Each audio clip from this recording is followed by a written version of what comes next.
decision of approving the DPR, and they should withdraw the DPR immediately if they are serious. We had time and again raised the same to Air India Assembly, and I had personally told them, our party had advised them that all three MLAs, we had advised them that you all should protest. Let us first put Goa's interest first, party afterwards. So in Goa's interest, the Prime Minister or the Home Minister, the Chief Minister should protest against the decision if they have realized, or this is only like shedding crocodile tears. This is just another political stunt, another political gimmick by the said BJP government in the state.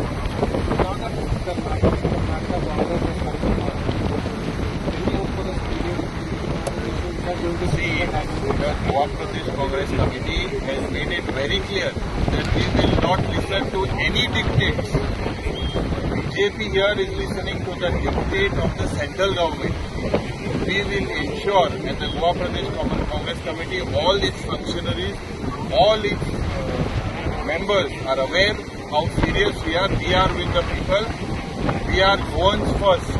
So it is now who has given the DPR to the Karnataka by the center. So this double engine Sarkar should ask that India to withdraw the DPR, and we will stand by them.